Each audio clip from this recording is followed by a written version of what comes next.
Hey, welcome back. Today we're going to be creating this traffic light app you see on the right. It stays green for 2 seconds, yellow for 1, and red for 2 more seconds. Let's get started. Go ahead and open your favorite text editor. I'll be using Visual Studio Code. You can use whatever text editor is your favorite. Make a new folder, and you're going to need 3 files: index.html, app.js, and style.css. And we're going to create the boilerplate for our HTML. Give it a title of traffic light.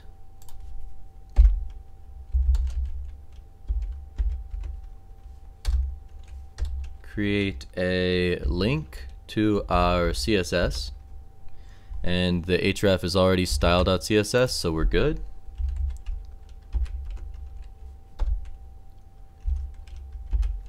And create a script tag for our JavaScript and link it to app.js.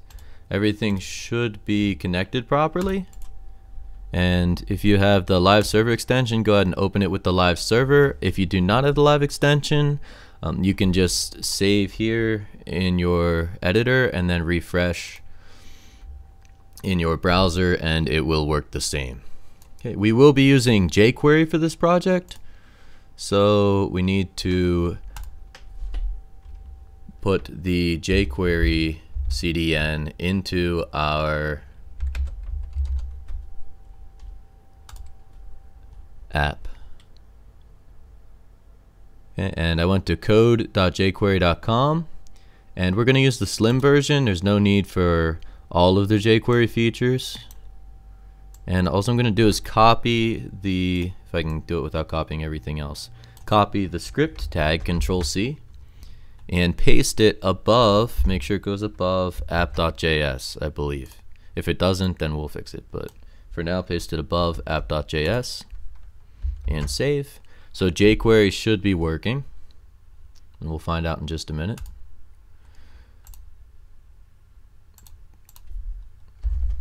Then we're going to go ahead and start creating our traffic light over here. So let's bring up the screen. It's empty right now. We need a couple things. Let's start with a div that has a class of main container. Inside of there, we're going to create a section. You can call it a div. I'm going to call it a section. It's whatever you prefer. With a light container, and this will hold our traffic light, our red, yellow, and green traffic lights, light container. Inside of the light container, we need the 3 lights, and I'm going to actually create the lights using buttons. So button with a class of button. And I need 3 of those, one for red, yellow, and green. And I want to give each button its color as a class. So the red button has a class of button and red. The yellow button has a class of button and yellow. And the green button will have a class of button and green. Save that, and on the right here you can see 3 little buttons appear. Not what we want yet, but a good start. And that's it for our HTML, so let's head over to our CSS. We might come back to the HTML. And for now, we'll leave the body alone. We just want to start creating the light. So let's go straight to the light container. Actually, let's start with the buttons. We'll do the buttons and then do the light container. Dot button. Hello. There we go. Give each one a width of 60 pixels. Height, same thing. And a border radius of 50%. And that should create 3 buttons that are circles. Let's save. Alright, good. We have 3 buttons that are circles. And let's give it a border of none.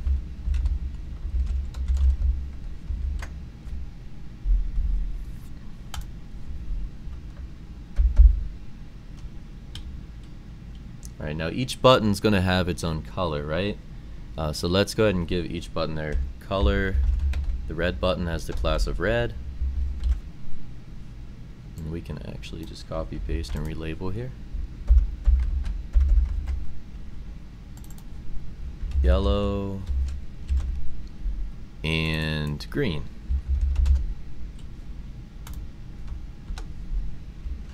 So for the red light, and each light will eventually become active. So when the light isn't active, if we look over here, when the light isn't active, it's a darker version of the color that we want. When it's active, it's a very bright light version. So we're gonna start with the darker version of the colors for our unactive lights.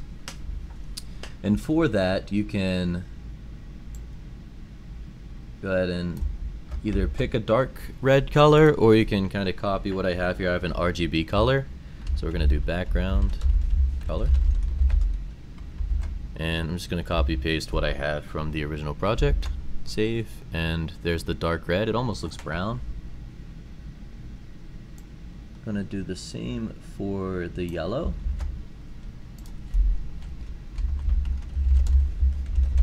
Again, you can pick your shade of yellow. I just went with this particular dark shade of yellow. It almost looks green, but it's just very dark yellow.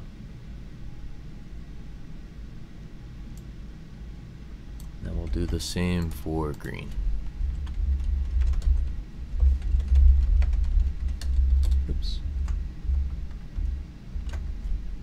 Okay, and we have our darker background colors. Now, when the light gets a class of, and I called these active, red active, yellow active, green active, we want the lights to be brighter. I think we're gonna wait on that for a minute though while we build out the light container.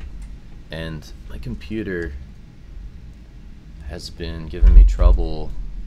There's a wire loose and it's hard to see the screen, so bear with me for just a second. Okay, that's a little bit better. We'll try that and hopefully nothing crazy happens. Alright. So we want to work on the light container. Let's go ahead and create that. Dot light container. And remember, that's our section with the class of light container. That holds all the buttons. And our traffic lights in this screen are horizontal. We want them to be vertical, so I'm gonna use display flex direction column. That should get us, okay, that gets us in the right direction. Now back up to the button because there's no space between these lights. So let's add in the button a margin of, let's try 10 pixels, see how it looks.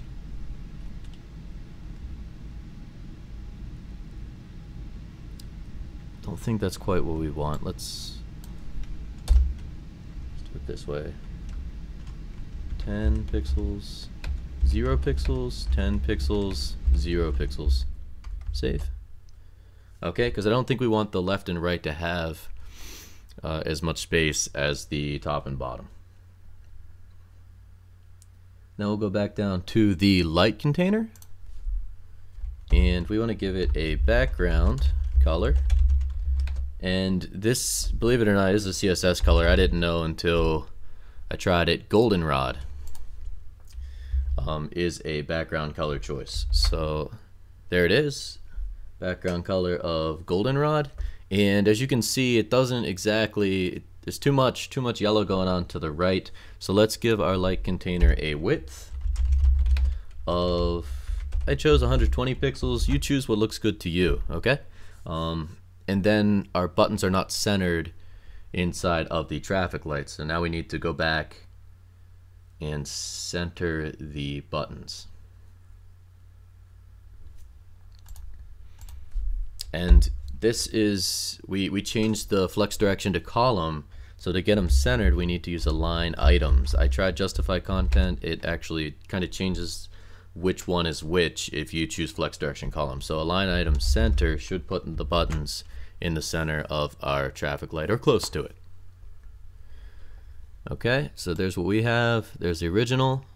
We're getting close. Now this light has a shadow going on, and we don't have a shadow in ours, so we can add that on our light container. Box, shadow, and each of these arguments, parameters, whatever you want to call it, each of these choices here it affects the box shadow. So I just played around with it until I found what works. There is documentation for it on MDN. I did 0 pixels, 0 pixels, 0 pixels, 10 pixels, I believe. Excuse me. Oh, excuse me. I believe the third one is blur, this third pixelage here. I can't remember for sure, but I definitely don't want any blur on this. And then I chose a really dark yellow RGB value. You choose what works for you, or you can copy the RGB value that I'm going to paste in here. Okay, and there we have the nice container around our light. Again, you can check MDN for the exact what each of these arguments does for box shadow. You can check MDN documentation for that. Or W3 schools, I forget which it is. Alright, and that is our light container. Now, in the original app there, it's centered. So we want to get our light container centered. And I believe we're going to do that through our main container. .main container. We're also going to create a display of flex for that.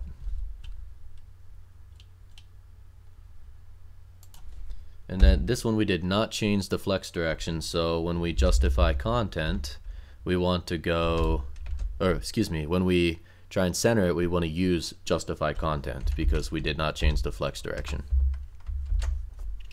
And it should center in our app, even if it gets bigger. Yep, it is centered. Okay. And I believe in the original I gave it a width, the main container, of 80%. May or may not matter to you, up to you. And that does change where the light is. It actually isn't centered in the exact center, but when I went to finish up the app, it worked better. You know what? I'm going to get rid of it for now because it looks better without it. Okay. And then the other thing is, when even if someone was to click these buttons, they're not clickable buttons, but we don't want this blue border around the buttons if someone were to click on it. So underneath button, we want to do dot button focus, outline, none, save. Now when I click, that blue border does not appear.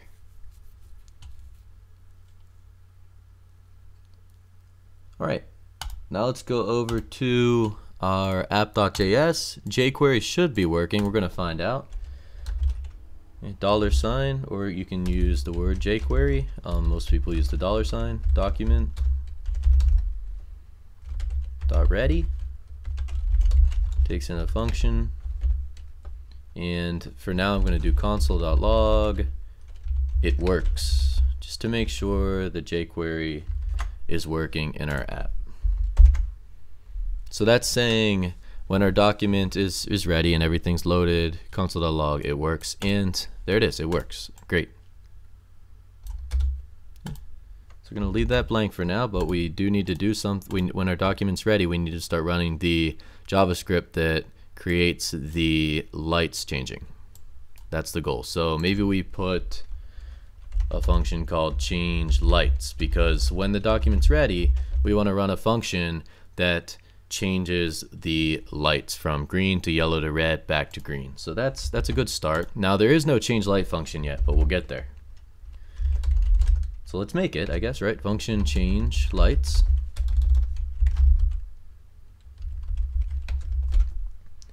Now when we change the lights, we need to change the green light, the yellow light, and the red light. So we can either do all that inside of this function in a big one, or we can separate out the functions and make it look a little bit nicer. So I'm gonna, inside of the change lights function, we're gonna have change green light. We'll call that change green light function. We don't have it yet, but we will in a minute. Change yellow light and change red light. So when we call change lights, it calls these functions, which we haven't made yet. We call change light up here on document.ready, which calls these functions, which changes the lights. So let's go down here and make those functions. Function change green light, and none of these will take arguments for now, or maybe ever. And I'm just going to copy and paste that, and we'll change the word to yellow and red.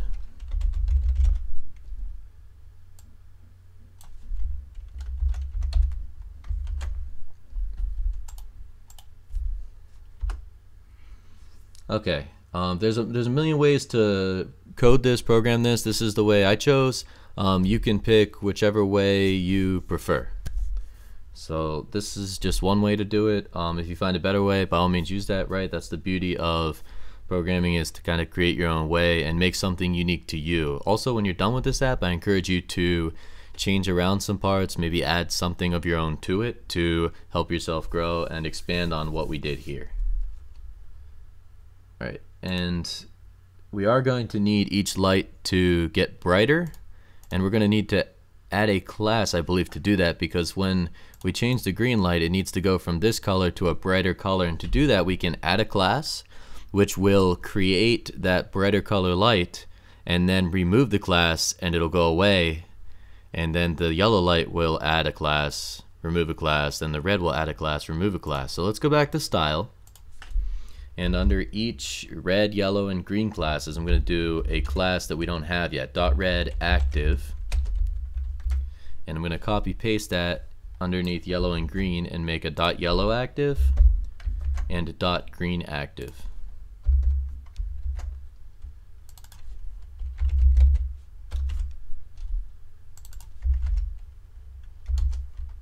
And save. Now we want to change the background color of the button when the button has this class. So here we go. Background color red. On red active, it's definitely brighter than the original.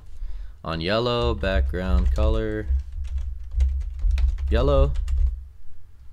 And on green, you can use background color green. I actually chose to go for a brighter RGB color, which I'll copy and paste in, and then you can decide if you like that or if you just want to use green or whatever color you'd like. Oops, not under green active. There we go.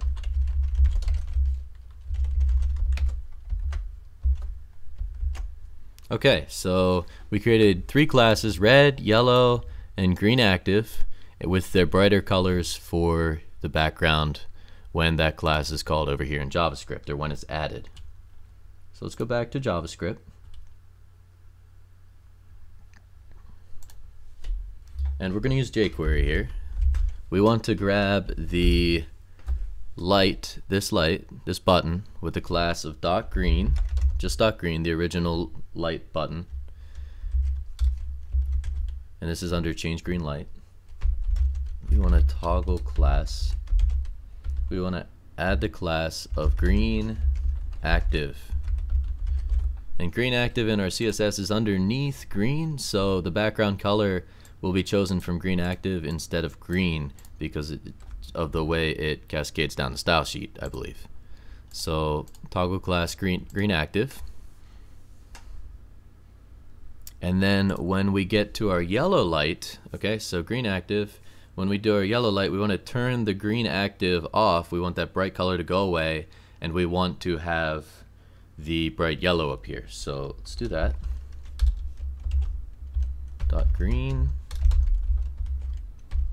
.toggle class green active.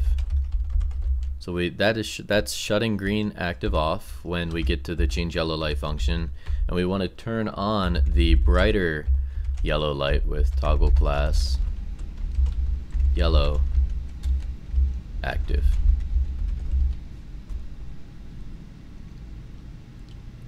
And then for the red light, we want to turn off the yellow, so we can actually copy and paste this. because we want to toggle that class off now. The class active was on. We want to toggle class yellow active off so the bright yellow goes away. And then we want to toggle act.active red on. Oops. Dot red dot toggle class dot active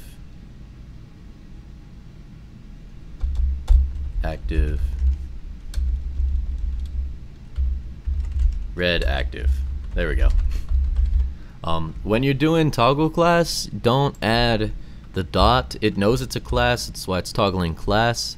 So on the right side here, don't add the dot. I tried to do that and got myself all mixed up and flipped around. No need to, just red active is the class, yellow active, no dot goes before it. Now over here, when we're selecting this class with jQuery, it doesn't know that red's a class. You have to put the dot before it, so it's like, hey jQuery, we're looking for the class of red. Over here we're using toggle class, and there's no need to put the dot. jQuery knows it's a class. Okay, and then eventually I'm going to keep this in the change red light. You can do this differently. You'll see kind of how it works in a minute, but you can do this differently if you like. What I did was in the red light, then I also did dot red, grabbed the class of red, and I toggled the class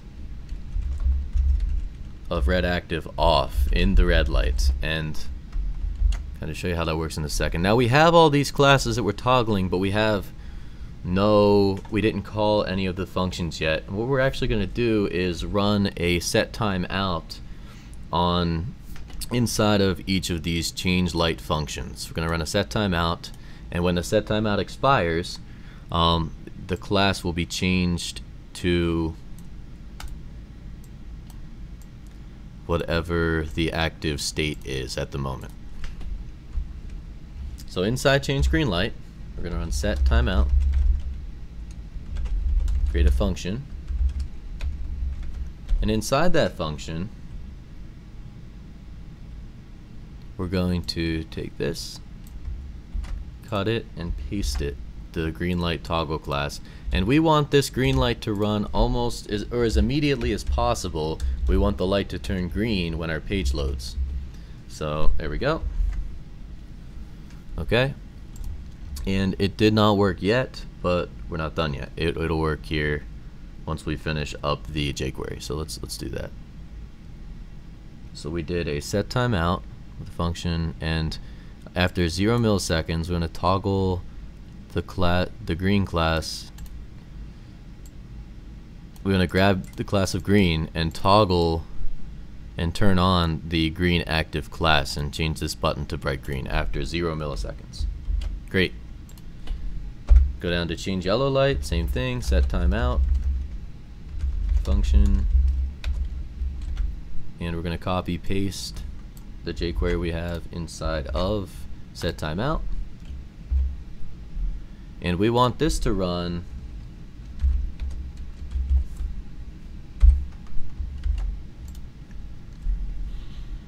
after 2 seconds. So the green light should stay for 2 seconds, and then after 2 seconds this yellow light function will run,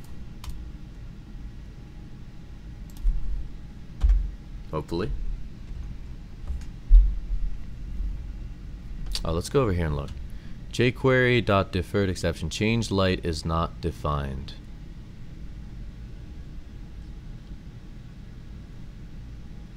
I used a function called change lights. That makes a difference. Make sure you're using the correct. Okay, so there's our green, there's our yellow, and we haven't touched red yet. So let's go ahead and add a set timeout to red.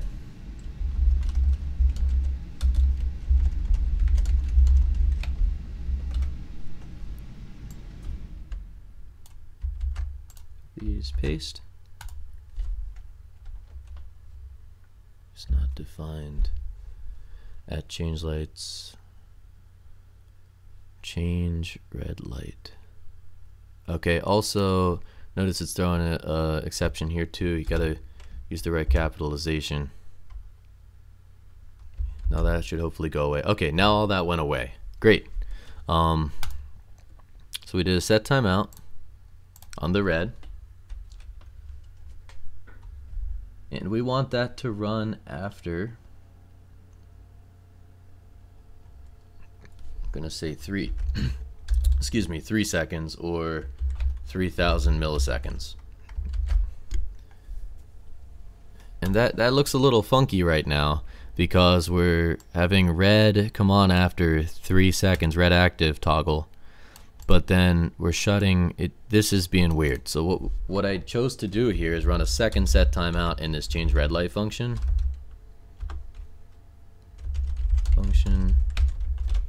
And put this inside of the second timeout. This will shut the red light off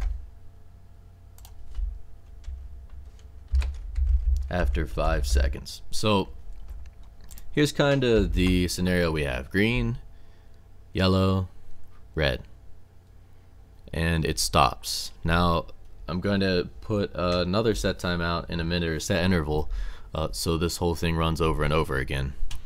So we have a set timeout. This green light immediately starts when the page loads. After 2 seconds it changes to yellow, and then 1 second later at 3000 milliseconds it changes to red, and then after 2 more seconds, or at 5000 milliseconds, the red light class turns off. So again, green for 2 seconds, changes to yellow for 1, and then red for 2, and then shuts off. Okay. And each function, what's happening is this function, and this function are being called inside of the change lights function, which is being called up here on document.ready. So these functions are being called in order: the green light function, which sets the timeout for the green light, then the yellow light function, which sets the timeout for the yellow light, then the red light function, which sets the timeouts for the red light, which is what enables it to work. And then inside of the change lights function, once these have made one run through, it'll have been 5 seconds, right? So at 5 seconds, this red light shuts off and we're back to the beginning. And what we want to do is we want that to go over and over and over again until the person exits out of the page. There's no reason not to. So we can do set interval function, and all I'm going to do is copy and paste. Do not cut, because you want to keep this originally for the first run through for the first 5 seconds. Then after 5 seconds we want to run these functions over and over and over. So this is a 5-second timer. When the first initial run through is done, this is immediately going to start, and it's just going to run these functions over and over and over again. So let's save, make sure it works. Green, yellow, red, green, yellow, red. Great, and it should do that over and over. So now that's our light fully working. You can stop there, or if you'd like to add a bit of responsiveness with media queries and a background image, stick around with me. So let's go ahead and do that.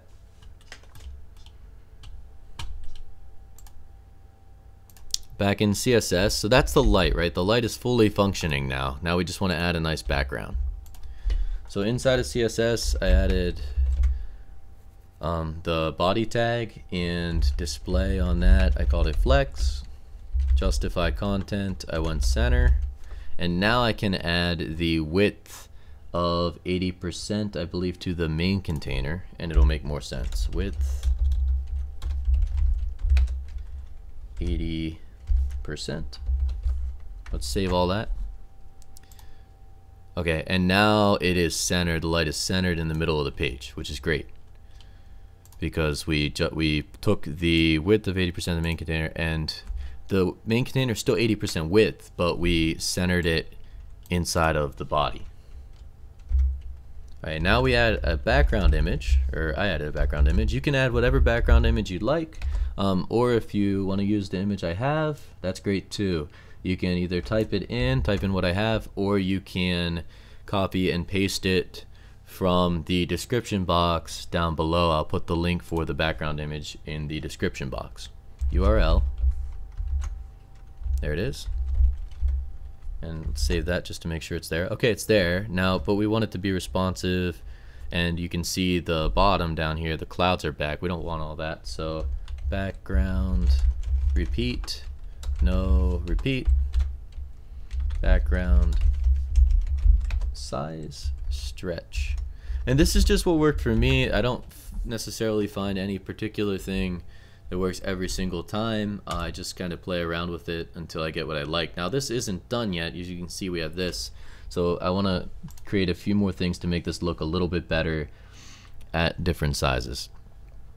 So that's it for the body. Main container is done. Button. I think we're good on the button. Light container. Alright, so let's add some... Oh!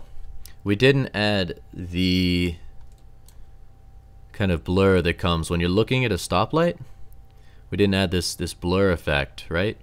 So over here it's crystal clear, which doesn't look very realistic, but if you add just a little bit of blur, it kind of looks like you're actually coming at the stoplight, and you have that blur effect. Your eyes see that blur effect around the light. So let's add that, and all we have to do for that is in the active classes, we're going to add box shadow. Box shadow. And these are just the things I chose. You can choose whatever you like. I chose 7 pixels of blur, which is the third one, is the blur, and 1 pixel. We don't want it to be too wide. Red. And because I want the shadow to be the same color as the background. And when I save that, now the red one's blurred with as a 1 pixel blur around the edge. So I'm just going to copy paste that into yellow and green, and for fun I'll save it just so you can see, or you can do it too so you can see yourself, a red blur on each of the lights, which looks a little weird, so we don't want that, right? We want the yellow active to have a yellow blur and the green active to have the same color blur. If you used a different color, just copy paste it into the blur, and now we have the blur on each of our lights. And again, this is the completed traffic light app. I'm going to try and add some media queries to make it a little more responsive. I'm not the best at responsive yet, but we're getting there. So here we go. If you want to add some media queries to make it look a little better on each device, at media, and we want to say at minimum width of 500 pixels. So we started with mobile first. So on a mobile device, I'm going to go ahead and look in here, not select, click that, there we go. On a Galaxy S5, this is what it looks like. Looks good. Galaxy's old, let's choose a Pixel. Pixel 2 looks good. Pixel 2 XL still looks good. iPhone 10, great. 6, 7, 8, great. Looks good on phones, but at a minimum of 500 pixels. So after phones, if you have some type of tablet, we're going to just change a little bit about it. So all we're going to do is take the body, and we're going to change the background size, which is the background size of the image, to cover. Why does that work? It worked for me. It may or may not work for you, but worked for me. So if I check out iPad, looks good on iPad, iPad Pro, now it looks good. There's a very thin line at the bottom, but I'll accept that. So there we go. Minimum width of 500, and then for a larger screen, at min width of 900 pixels. So we're talking maybe a laptop now. At media, min width 900 pixels.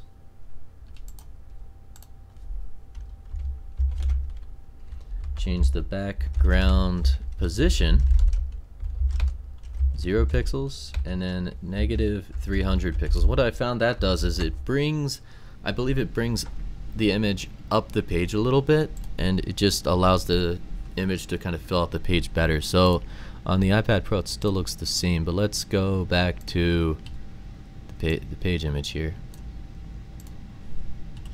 Still too tall there. Okay, but looks better here. And as we expand it, it still looks good, but the road disappears eventually, and we don't want the road to disappear entirely. Now if you go really small like that, it does have this white part at the bottom, but on phones and mobile things it does look good, and if you're viewing it on a laptop you're probably not going to have the screen this small, so I'm not too worried about that at the moment. And then If I wanted to really nitpick, I could and do that, but for now we're going to skip it. If you want to do that, please do. It would make the project look more polished. I'm just choosing not to here. Min width, and this is our last min width. Oops, going to do 1300 pixels. So this is for a larger screen, okay? Larger screen for sure. Body. Oh, and you know what? This isn't working because we didn't put it, the min width 900 pixels. We didn't put that background position inside of body. So let's do that. There we go. Now let's save it, and it should look better. I don't know what I was doing. Okay, you can see where it changes, right? So the road reappears better. Right there. Road reappears. Which is great. That's what we want. And we want to do the same thing for 1300. So body, and then background, position, 0 pixels, and now I'm at negative 500 pixels because I need the image to move up the page just a little bit more at a very large screen. So I take this and kind of, let's go here and maximize it. You'll see it change, and it may or may not change one more time. Yep, so there it is. There's the change. There's the change. So all we're doing is readjusting this picture to make it a little more friendly for different size devices, and so the stoplight kind of looks like it's still above the road and has this above the road, hey, I'm on the road at a stoplight in the middle of nowhere effect, which is definitely where stoplights should be. Now, I believe that's everything. We did the CSS, HTML, and all the JavaScript. We have the blur on the light and the box shadow. So that is it for the traffic light app. Thanks for watching. If you enjoyed the video, please subscribe, click the like button, drop a comment, let me know what you'd like to build next with me. Thanks for watching, and we will see you in the next video.